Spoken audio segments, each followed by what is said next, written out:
देश की वित्त मंत्री निर्मला सीतारमण ने 7वीं बार बजट पेश कर दिया है। देश का बजट किस तरीके का है, कैसा है, ये चार्टर्ड अकाउंटेंट से बेहतर कोई नहीं समझ सकता।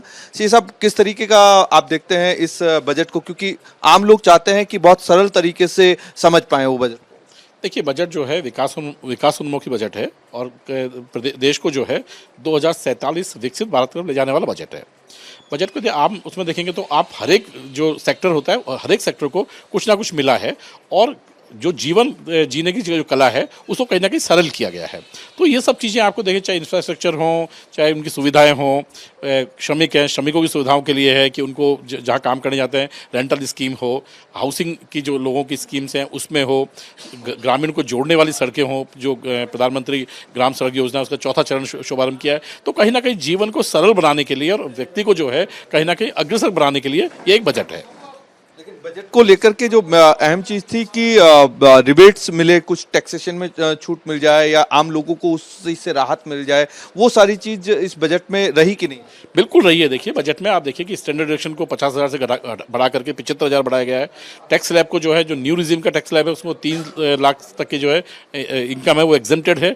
3 लाख से जो है 7 लाख तक पे जो है वो टैक्स है। तो लगभग मानेंगे कि 7 लाख रुपए तक की जो इनकम है उस पर आज भी टैक्स नहीं है। तो पूरा का पूरा देखेंगे और लगभग यदि पुराने हिसाब से देखेंगे तो 6,000 रुपए का लगभग जिसकी कम इनकम है उसको 6,000 रुपए का, और जो 10 से 12 मिनिमम आदमी आता है उसको करीबन 17,500 रुपए का जो है एक तरीके से साल में जो है उसको छूट मिली है। तो कहीं ना कहीं वो जो रिबेट की जो बात करते हैं वो भी जो है इस बजट में रखी गई एक बड़ा अमाउंट है। आम लोगों की या मिडिल क्लास फैमिली की अगर बात करें तो आप इस ओवरऑल बजट में किस तरीके से देखते हैं? उनका परसेंटेज निकाल के अगर हम लोग बात करें तो ओवरऑल कितनी सहूलियत इस बजट में मिडिल क्लास फैमिली को और लोअर क्लास को मिली? देखिए, परसेंटेज पे तो आप कहीं जाएंगे, लेकिन मैं कह रहा हूँ कि जैसा मैं आपको बताया कि जीवन के लिए जो आवश्यक चीज़ें हैं उसमें कहीं ना कहीं हमें रिलैक्सेशन मिला है। आने वाला वक्त जो है उनके अंदर जो है भारत कैसा होना चाहिए, देश कैसा होना चाहिए, उसकी एक झलक आपको दिखाई देगी कि आज जो है जिस तरीके से पॉल्यूशन है, क्लाइमेट वाला है, उसमें कहीं ना कहीं जो है हम लोग जो है एक अलग ग्रीन उसकी तरफ हम बढ़ते हुए दिखाई दे रहे हैं। सोलर के अंदर हम जो है बढ़ते हुए दिखाई दे रहे हैं, जिससे कहीं ना कहीं जो खर्चे बढ़े हुए थे वो कहीं ना कहीं कम होते हुए नजर आ रहे हैं। इंडस्ट्रियों के लिए आने के लिए जो है जगह मिल रही है। यूथ को जो है अपनी जो है इंटर्नशिप करने के लिए उसको जो है अपना जो है खर्चा उसको स्वयं को मिलेगा, जो उसका कभी डेफिनेटली जो एक अपना स्वयं उपयोग करने वाला है। जो 10 लाख रुपए तक की सीमा थी उसको बढ़ा करके 20 लाख रुपए तक किया है। तो आज आप देखिए कि 20 लाख रुपए तक एक अच्छी सीमा है जिसमें एक अपना घरेलू काम करके एक व्यक्ति जो है अपना जीवन यापन बहुत अच्छी तरीके से कर सकता है। इसी तरीके से ग्रामीण की जो रोजगार वो हैं उनमें भी बढ़ोतरी करी है। आज सबसे बड़ा जो है ये जो रेडी ठेली वाले हैं उनके लिए भी जो है नई स्कीम्स को जो है फायदा दिया गया है।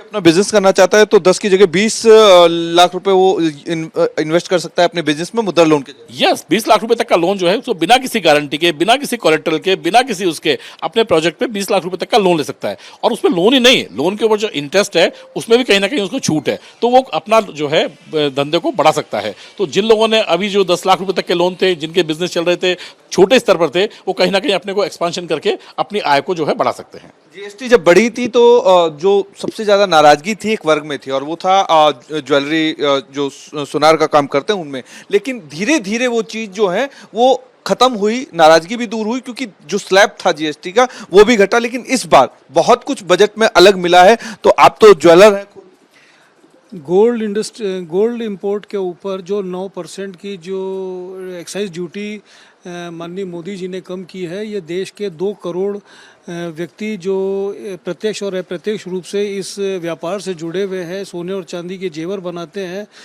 खरीद बिक्री करते हैं, एक्सपोर्ट करते हैं, इन सारी चीज़ों के ऊपर पिछले 5-10 वर्षों से जिस तरीके से शिथिलता का माहौल देखा जा रहा था, आने वाले निश्चित 5 वर्षों के अंदर बहुत ऊपर एक आंकड़े देखने में आएंगे, बिक्री के अंदर भी, एक्सपोर्ट के अंदर भी। और सबसे बड़ा मार्केट जो है वो जयपुर कहा जाता है पूरे ऑल ओवर इंडिया में। सूरत के बाद अगर किसी का नाम यहाँ आता है तो ज्वेलरी में, डायमंड्स में, इन सब चीज़ों में जयपुर कहा जाता है। तो जयपुर के व्यापारी जो हैं, जो ज्वेलरी का काम करते हैं, सोने चांदी से डायरेक्टली इनडायरेक्टली जुड़े हुए हैं, उनको कितना इस बजट से कह सकते हैं कि राहत मिलेगी? जिस तरीके से हम अपने ज्वेलरी शोज़ के अंदर अपने स्टॉल का डिस्प्ले करते हैं, अपने आउटलेट का डिस्प्ले करते हैं, पूरे देश विदेश सब जगह से वहाँ पे हमारे क्लाइंट्स और कस्टमर्स आते हैं। उनकी एक यही है कि यहाँ पे सोना थोड़ा महंगा है, यहाँ चांदी भी महंगी है, मतलब उनका अगर लेने का मानस होता है तो भी नहीं ले पाते हैं। तो निश्चित रूप से उससे व्यापार के अंदर एक माइनस पॉइंट तो आता ही आता है। मिली है जो छूट मिली, इससे कितना फायदा मिलने वाला आने वाला जो समय है उसमें दिख जाएगा खुद ही। एक्सपोर्ट के अंदर आप देखिएगा निश्चित रूप से बहुत प्रगति मिलेगी। महिलाओं को इनडायरेक्टली ये कह सकते हैं कि तोहफा दे दिया प्रधानमंत्री नरेंद्र मोदी। हाँ, ये जरूर कह सकता हूँ कि पहले कुछ अनेक महिलाएं कुछ जोड़ के सालाना एक अच्छा कुछ सोने का जेवर लेती है, अब वो एक की बजाय दो भी लेने की तैयारी में लगेगी, क्योंकि 9% की सोने के ऊपर रिबेट एक बहुत बड़ा ऐतिहासिक कदम है। ज्वेलरी इंडस्ट्री के अंदर लोगों में एक बहुत खुशी का माहौल है और बहुत सकारात्मक सोच है। कुल मिलाकर के पंकज जी कहा जाए तो एक ओवरऑल बजट को देखें तो बहुत अच्छा बजट है। बिल्कुल बहुत अच्छा बजट है। और मैं कह रहा हूँ ना कि देश का जो एक युवा चाहता है जो कम से कम अपना देश जो है वो बने, तो मैं कह रहा हूँ कि ये हमारे लिए नहीं, मैं कह रहा हूँ हम ये कह सकते हैं कि हम जो है दुनिया को एक अर्थव्यवस्था की जो है दिशा देने वाले जो हैं वो बजट है। तो कहीं ना कहीं आप देखिए पूरी जगह पर, मतलब ऐसा नहीं कि हमने कोई चीज़ को छोड़ा हो, क्लाइमेट का हो, हमारी जो है शिक्षण संस्थाओं का हो, जिस तरीके से हमने पुरानी शिक्षण संस्था थी, हमने नालंदा को जो है विकसित करने की बात की है, धार्मिक स्थलों को विकसित करने की बात की है, रोड इंफ्रास्ट्रक्चर की बात करी है, शिपिंग इंडस्ट्री की बात करी है, हमने रेलवे की बात करी है। तो जिस तरीके से बजट है ना कि पूरा ओवरऑल कहीं ना कहीं बजट ऐसा लगता है कि आने वाले वक्त के ऊपर लोगों के लिए जो है साधन खुलेंगे, संपन्नता खुलेगी, लोग जो है अपने काम को जो है और जो है बढ़ावा देंगे। और इसी कारण से जो है अब पूरे विश्व की जो नजरें हैं वो कहीं ना कहीं भारत के ऊपर है। और हमने यहाँ तक भी किया है कि जो पुरानी पेंडेंसीज थी हमने उनको भी खत्म करने की कोशिश की कि जो पुरानी पेंडेंसीज हैं उनको पर खत्म करें।